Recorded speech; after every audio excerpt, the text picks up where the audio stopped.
ज्ञानेश्वरी अध्याय 13 भाग 14. मागच्या भागात भगवंतांनी परब्रह्माची व्याप्ती कशी असते ते सांगितले. आता ते त्याबद्दल आणखीन विवरण करीत आहेत. ते म्हणतात, अर्जुना, त्या एकाच ब्रह्माला म्हणजे ज्ञेय वस्तूला उत्पत्तीवेळी ब्रह्मदेव तो रजोगुणी, स्थितिकाळामध्ये विष्णू पालन करता तो सत्वगुणी आणि लयकालामध्ये रुद्र किंवा शंकर तमोगुणी असे ते एकाच ब्रह्माला म्हटले जाते. आणि लय झाल्यानंतर हे त्रिगुणही लोप पावतात. तेव्हाही ते ब्रह्म शून्य रूपाने उरतेच किंवा असतेच. सर्व काही लोप पावल्यावर सुद्धा ते असतेच. असे ते शून्य त्रिगुणांचा लोप करून वर आकाशाचे शून्यत्वही नष्ट करते, म्हणजे पंचमहाभूतांना सो गिळून टाकते. आकाशातच पंचमहाभूते सामावली आहेत हे आपण पाहिले. म्हणजे हे शून्य रूप परब्रह्म आकाशाचे शून्यत्वही नष्ट करते, गिळून टाकते. पंचभूतांचे अस्तित्वही पुसून टाकून महाशून्य म्हणून ते राहते. ते ब्रह्म किंवा ज्ञेय वस्तू आणखी कसे आहे ते सांगतो. अग्नीमधील तेज, चंद्राचे अमृतमय शीतल तेज, इतकेच नाही तर सूर्याचेही तेज, तेही याच्यामुळेच आहे. या ब्रह्मामुळेच तारांगणे प्रकाशतात. हे ब्रह्म सर्व विश्वाचा आरंभ होय. बुद्धीची बुद्धी, जीवाचा जीव आणि वर्धनाचे वर्धन आहे ते. प्राणाचा प्राण आणि क्रियेचा कर्तेपण आहे. याच्यामुळेच विश्वाला आकार आणि विस्तार प्राप्त होतो. हे ब्रह्मच वायूचा श्वास आणि आकाशाचेही आकाश आहे. हे सर्व व्यापक आहे. याच्याहून वेगळे किंवा याच्या बाहेर असे काही नाहीच. त्यामुळे मग द्वैतभावच व्यर्थ ठरतो, दुजेपणा नाहीच, सगळं काही ब्रह्मरूपच. म्हणून ते ज्ञान तेही ब्रह्मच होय आणि ज्ञाता ते ज्ञान जाणणारा तो ज्ञाता तोही ब्रह्मच होय. ज्ञानही ब्रह्मच आणि ज्ञाताही ब्रह्मच. आणि ज्ञानाने जो मोक्ष मिळवायचा तोही ब्रह्मरूपच. अशा रीतीने गणितातील आकडेमोड संपली की उत्तर जसे एककामध्ये येते, एका आकड्यामध्ये येते, तसे इथेही विचार संपल्यावर सारे काही ब्रह्मरूपच होते. एकत्व अद्वैत भाव येतो, दुजेपणा कुठे उरतच नाही. शेवटी सर्वांच्या हृदयांतरी हे एकच ब्रह्म वसते असे जाण. सर्वांच्या म्हणजे सर्व पदार्थ जातांच्या किंवा जीवमात्रांच्या हृदयांतरी हे एकच ब्रह्म वसते. अर्जुना, तुला आत्तापर्यंत क्षेत्र म्हणजे काय ते सांगितले. त्यानंतर ज्ञान आणि अज्ञानाची लक्षणे सांगितली. ज्ञानी अज्ञानी मनुष्याची वैशिष्ट्ये सांगितली. आता ज्ञेय वस्तू आणि ब्रह्मवस्तू म्हणजे काय तेही समजावले. ज्या भक्तांनी हे सारे विवेचन बुद्धीत ठसवले, मीच ज्ञेय वस्तू आहे असे जाणले, मला स्वतःला जीव भाव सारे काही देऊन टाकले, ते सारे भक्त मत्स्वरूपच झाले.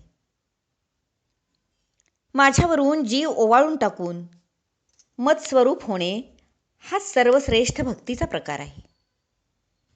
आणि हा भक्तिमार्ग सर्वात सोपा, म्हणून आम्ही तोच रूढ केला.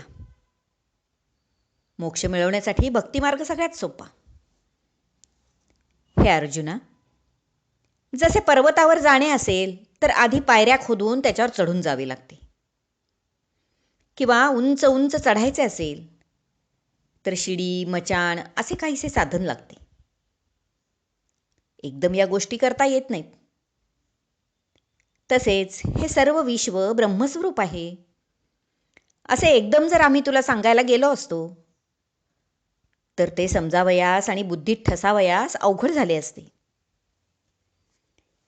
माऊली म्हणतात, येरवी आघवेची आत्मा हे सांगो जरी वीरोत्तमा. म्हणजे आघवेची आत्मा म्हणजे हे सारे काही परब्रह्मच आहे. हे जर आम्ही एकदमच तुला सांगितले असते, हे सांगो जरी वीरोत्तमा, परी तुझिया मनोधर्मा गिळेल ना. पण तुझ्या बुद्धीला ते पटकन पचनी पडलं नसतं, म्हणून तुला आम्ही त्याचे भाग करून छोटे छोटे ते सांगितलं. पायरी पायरीने क्षेत्र, ज्ञान, ज्ञेय इत्यादी संबंधी तुला विस्तारपूर्वक सांगितले. आई जशी लहान बाळाला जेवू घालताना लहान लहान घास करते, तसे पै बाळ जै जेव विजे, बाळाला जेव्हा जेवायला घालायची वेळ येते, तै घासू एक विसाठाई कीजिये. एकच घास, पण ती आई काय करते, त्याचे छोटे छोटे छोटे भाग करते. विसाठाई म्हणजे 20 भाग करते. पै बाळ जै जेव विजे तै घासू एक विसाठाई कीजिये. तैसे एकचे हे चतुर्व्याजे कथिले आम्ही. बाळाला जेव्हा जेवू घालायचे असते तेव्हा एकच घास, पण तो 20 ठिकाणी आई करते, अगदी छोटे छोटे घास करून भरवते. त्याप्रमाणे एकच आत्मतत्व, पण 4 प्रकारांनी आम्ही तुला ते सांगितले. आम्ही तसेच केले त्या आईसारखे.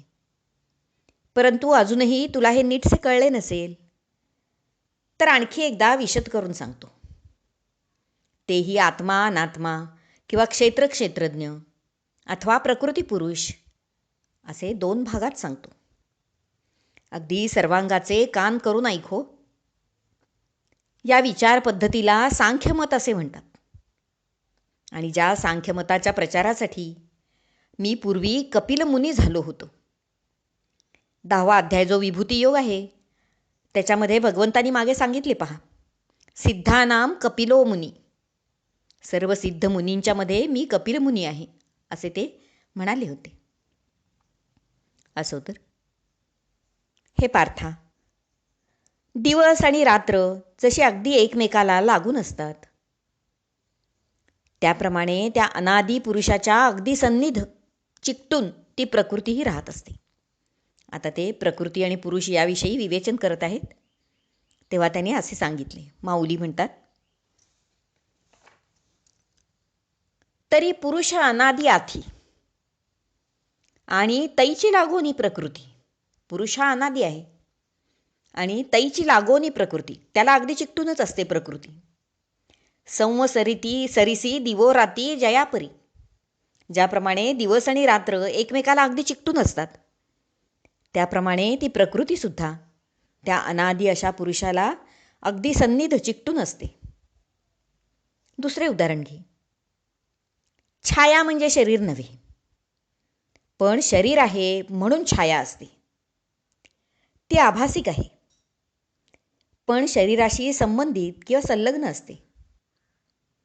शरीर तिथे छाया किंवा सावली असतेच, किंवा धान्य कणाला लागूनच कोंडा किंवा टरफल असतेच.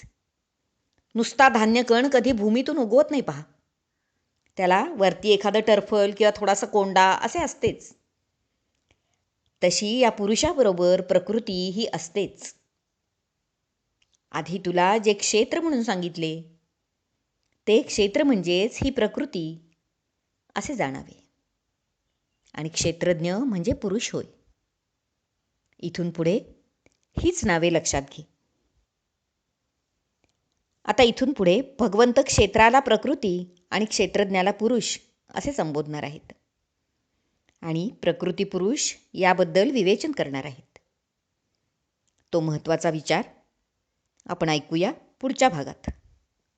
हरिओम तत्सत. भाग 14 समाप्त.